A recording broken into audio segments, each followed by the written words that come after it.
So, with no further ado, right here with us is Rabbi Ilan. Thank you so much for joining us. I know it's a very, very busy day, and welcome to. Thank you so much for having us, and B'ezrat Hashem, and Naaseh Chayil. We're going to go strong, B'ezrat Hashem. Absolutely. So let me.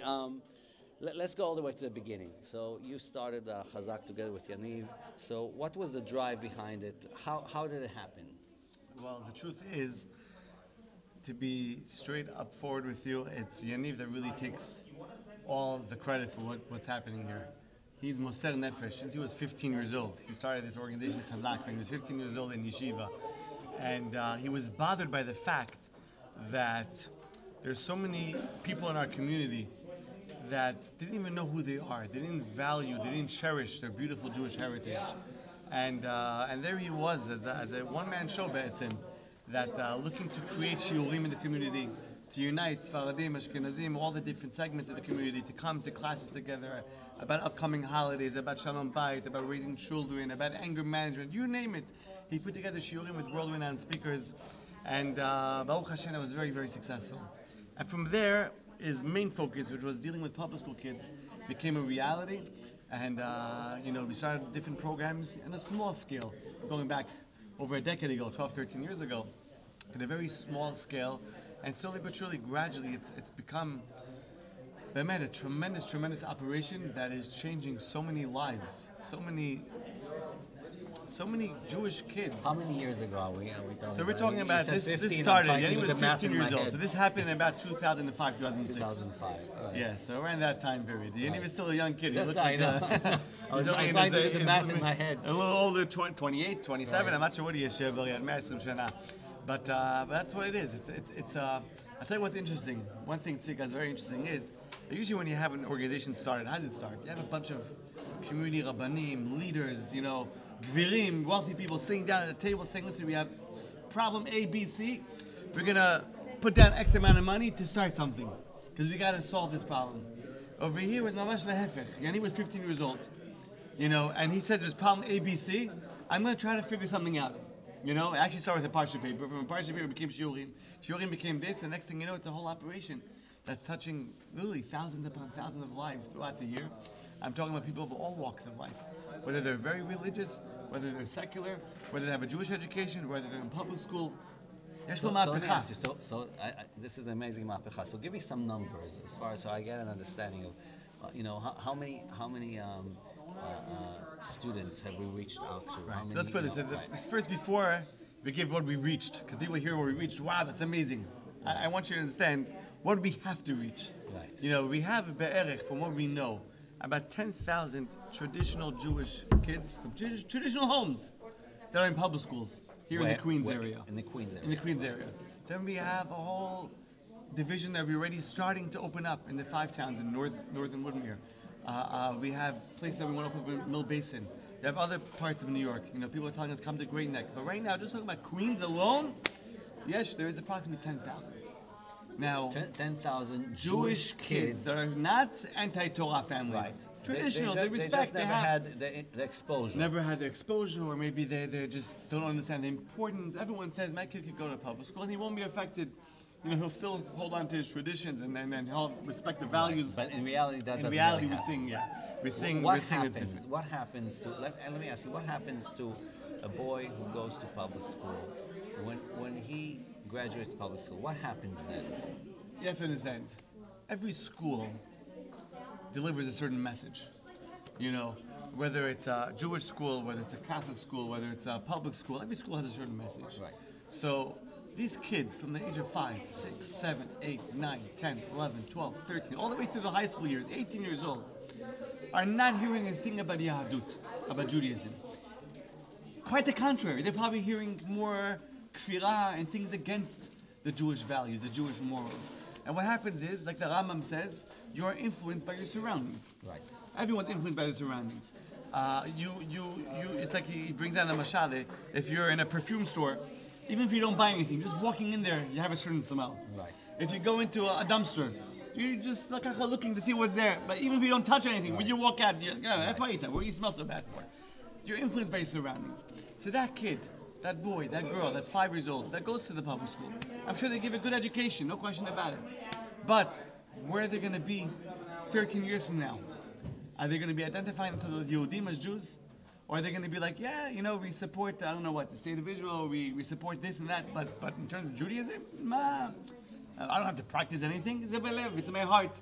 And next thing you know, I see with my own eyes. The assimilation rates is really rising. We're losing numbers. And that's besides. So tell me, how is that connected to intermarriage? At the end of the day, when you are not taught the value of what it is to be a Yehudi, what kind of responsibilities come with it, what stature you have, what is your purpose in this world, you can lose sight very easily. And if from a young age they're not embedded with that Ahavat Hashem, that Ahavat Torah, that pride in being Jewish and trying to do as much as you can, when you don't have that, then you're like, listen, you know what? We could have a menorah and celebrate their holiday as well. We could have a wedding with quote unquote Rabbi and also have what's the problem with it? We're all, right. And you know what? You can't blame them for that thought process. It's a very natural thought process. So Chazaq has programs to combat that. Right. So can you tell me a little bit more about the actual program itself, and as far as what do you do? Where do you how do you bring them in? What do you say? Beautiful. What do they That's $1 million question. Right. It's not easy. We're raising $1 million, by the way. Right. Oh, thank you for pointing it out. but I'll tell you a very simple thing. You have to realize many of these youth. See, I went to yeshiva my whole life, and the older I got, the later the dismissal was. Right. 5 p.m., 6 p.m., 8 p.m. Eventually in high schools, even 10 p.m. with Mishmar. In many of these public schools, like the ones we have in our neighborhood, the older you are, the earlier the dismissal is. Right. So you have the average 9th, 10th, 11th, 12th grader already on the streets by 1 p.m., 2 p.m., 3 p.m. And they have a whole day ahead of them. Mayasu. Right. That's what we have. A lot of our boys and girls involved in crime and drugs. Hashem Yishmor. We see it with our own eyes. You speak to our staff, you hear the stories they've experienced over the past few years, you're going to be shaking. Mamash shaking. Mamash, good kids. I'm not talking about bad kids, good families. But what do you do when you put any kid on the street every day at 1, 2, 3 p.m.? You're asking for trouble. And that's what's happening. So what Chazaq does is we create after-school programs for these teenagers where they come, they chill, quote unquote, they have a good time, they eat, they drink, they learn with their rabbis, learn with their teachers, they go on trips, they have Shabbatons. It's basically keep them off the streets, bring them to a safe, beautiful environment, and you see the beautiful fruits that come out eventually. So many wonderful stories. I'm sure if you check out our website, givechazaq.com, you'll see over there a little link, a little video, 5 minutes clip of some of our success stories, and we have hundreds. So I want to ask you, and that's the last question because I know you're. No, I want to cut you off before you can answer. Okay. I want to make sure that's only with teenagers. I don't even talk about what we do with kids. Oh, okay. There's thousands of kids, 5-year-olds, 7-year-olds, 10-year-olds. We have Sunday programs for them. We have weekday programs for them. Teach them the Aleph Bet, teach them how to read Hebrew, because we have, besides the teens and the children's after-school program, we have a whole PSTY division, which means public school to yeshiva division. We have a staff of men and women that work on their phones all day long, communicating with the parents of the children that come to our programs, or communicating with anyone in our community that may be interested in yeshiva education. We call them up, we say, listen, we want to offer you an opportunity. Your 10-year-old boy or your 10-year-old daughter is right now in public school. What's holding you back from yeshiva? Listen, I don't know, it's finances, or maybe I don't like the education, or it's too far, or it's too this. So you know what, let's try to work with you. We'll introduce you to the schools. We'll do something, we'll make something happen. And we're talking about in a year and a half, hold your seats, Habibi, hold yourself tight. In a year and a half, we put 370 kids we transferred. On the video, it's 371. 371, okay, good. Okay, Can you 370 plus. Okay? Right. Over 370 kids from public schools to yeshivot in a year plus, year and a half. Did that mazel? Amazing. That's besides the hundreds of others that come to our programs. Right. That are at least getting a Jewish foundation by the programs. Habibi, there's a lot of work to be done. And we're not going to give up on anyone. Our theme is no child left behind. No child left behind. We're going to give every single one the opportunity. If they want it, if the parents want it, it's their decision. We're not forcing anyone. Chas Shalom. But the opportunity, Chazaq will give it to you.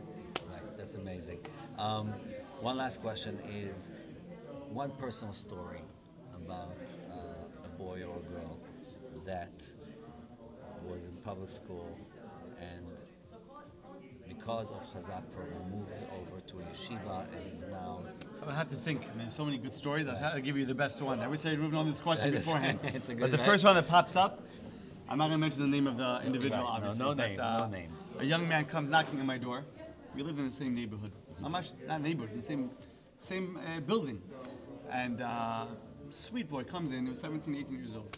And, he comes in. He has a few questions about life, this and that. I gave him a little guidance.